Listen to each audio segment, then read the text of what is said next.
আসসালামু আলাইকুম। Iran Israel যুদ্ধের মধ্যে যুক্তরাষ্ট্র বোমা হামলা চালায় ইরানের 3টি পারমাণবিক স্থাপনা।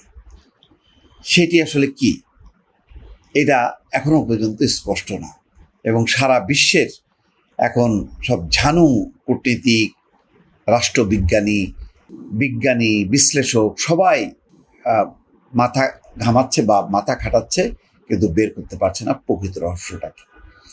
ইরানের পারমাণবিক কর্মসূচির ক্ষয়ক্ষতি নিয়ে পেন্টাগনের মূল্যায়নে কি বেরিয়ে আসলো, সেটা কি মিলল? যেটা যুক্তরাষ্ট্রের প্রেসিডেন্ট ডোনাল্ড ট্রাম্প বলছেন সম্পূর্ণ ধ্বংস হয়েছে, কিন্তু পেন্টাগন কি তা বলছেন? অন্যান্য বিশ্লেষকরা কি তা বলছেন? না, বলছেন না। আর এতেই কিন্তু একটা টালমাটাল পরিস্থিতি। যুদ্ধ শেষ হলো, কিন্তু ইরানের পরমাণু কর্মসূচি নিয়ে সমাধানটা মিলল না। যদি ধ্বংসই হয়ে থাকে তাহলে সব শেষ, তাহলে আর কারোর কোনো কথা ছিল না। কিন্তু কই, এখন ইরান যত না মাথা ঘামাচ্ছে, তার চেয়ে বেশি ইউরোপ, আমেরিকা বা ইসরায়েল, তাদের কিন্তু মাথা ব্যথায় অস্থির একটা অবস্থা।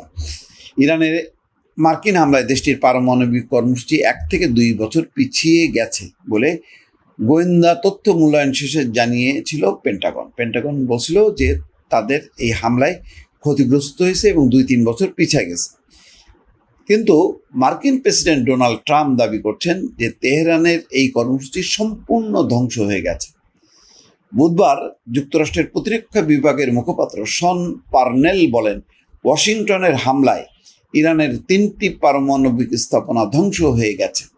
প্রেসিডেন্টের বক্তব্যের প্রতিধ্বনি করে এই হামলাকে সাহসী অভিযান হিসাবে বর্ণনা করেন তিনি। শন পার্নেল সাংবাদিকদের বলেন, আমরা অন্তত 1 থেকে 2 বছরের জন্য তাদের কর্মসূচি দুর্বল করে দিয়েছি। তার মানে কি? ধ্বংস হয়ে গেছে, আবার বলতেছে দুর্বল হয়ে গেছে।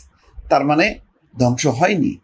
প্রতিরক্ষা বিভাগের গোয়েন্দা তথ্য বিশ্লেষণে এই মূল্যায়ন উঠে এসছে। যুক্তরাষ্ট্র গত 21শে জুন B-2 স্টিলথ বোমারু বিমানের সহায়তায় ইরানের 3টি পারমাণবিক স্থাপনায় ব্যাপক বোমা হামলা চালায়। তখন থেকে প্রেসিডেন্ট ট্রাম্প বারবার বলে আসছেন, এই হামলায় দেশটির পারমাণবিক সক্ষমতা ধ্বংস হয়ে গেছে। ট্রাম্প দাবি করে আসছেন, ইরানের পারমাণবিক কর্মসূচিকে এমনভাবে ধ্বংস করা হয়েছে যা আগে কখনো দেখা যায়নি।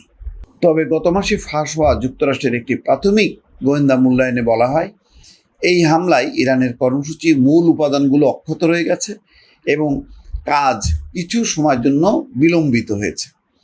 এদিকে ইরান তার পারমাণবিক স্থাপনাগুলোর প্রকৃত অবস্থা বিস্তারিত জানাতে কৌশলী ভূমিকা নিচ্ছেন। তারা বলছে ক্ষতিগ্রস্ত হয়েছে, কিন্তু একদম ধ্বংস হয়ে গেছে আর এটার নিঃশেষ হয়ে গেছে এমন দাবি তারা সমর্থন করে।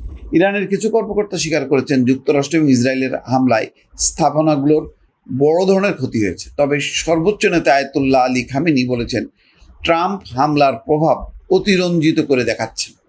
ইসরায়েল ইরান 12 দিনের সংঘাতের অংশ হিসাবে যুক্তরাষ্ট্র ইসরায়েলের পক্ষ হয়ে ওই হামলা চালায়। এর ফলাফল নিয়ে এখনো কোনো স্বাধীন মূল্যায়ন প্রকাশিত হয়নি। ইরানের ভূগর্ভস্থ যেসব স্থাপনায় হামলা হয়েছে, বিশেষ করে সবচেয়ে বড় ইউরেনিয়াম সমৃদ্ধকরণ কেন্দ্র ফর্দোর ক্ষয়ক্ষতির পুরো চিত্র স্যাটেলাইট ইমেজ বিশ্লেষণ করেও বোঝা যাচ্ছে না। স্যাটেলাইট থেকে ধরা হচ্ছে, কিন্তু ওইটা বিশ্লেষণ করে বোঝা যাচ্ছে না আসলে কি হয়েছে। ইরানের উচ্চ মাত্রায় সমৃদ্ধ ইউরেনিয়াম মজুদের অবস্থান এবং বর্তমান অবস্থা নিয়েও ধোঁয়াশা। ইরান বলছে যে তারা জানতো যে হামলা হবে, সে কারণে আগে তারা সরিয়ে নিয়েছে। সেটা আবার সঠিক কিনা সেটা কিন্তু মার্কিন যুক্তরাষ্ট্র বলতে পারছে না, এই সরানোর বিষয়টা। ইরানের পারমাণবিক নিরাপত্তা বিষয়ক সংস্থা এবং প্রতিবেশী কয়েকটি দেশের নিয়ন্ত্রক সংস্থা বলছে, হামলার পর আশঙ্কাজনক মাত্রায় তেজস্ক্রিয়তা বৃদ্ধির কোনো ইঙ্গিত তারা পায়নি। মানে হামলা হলে ওটা তো তেজস্ক্রিয় হয়ে ছড়াবে, কিন্তু সেরকম কোনো প্রমাণ তারা পায়নি, যেমনটা এই ধরনের হামলায় আশঙ্কা করা হয়ে থাকে। তবে জাতিসংঘের পারমাণবিক পর্যবেক্ষক সংস্থা IAEA এর প্রধান রাফায়েল গ্রোসি বলছেন, ইউরেনিয়াম সংরক্ষণের জন্য ব্যবহৃত কন্টেনারগুলো হয়তো হামলায় ক্ষতিগ্রস্ত হয়েছে এমন তথ্য তারা বাতিল করে দিচ্ছেন না। গত সপ্তাহে সিবিএস নিউজকে দেওয়া সাক্ষাৎকারে গ্রোসি বলেন, আমরা জানি না ওই পদার্থগুলো কোথায় রাখা হয়েছিল বা সেগুলো কিছু হামলায় ক্ষতিগ্রস্ত হয়েছে কিনা।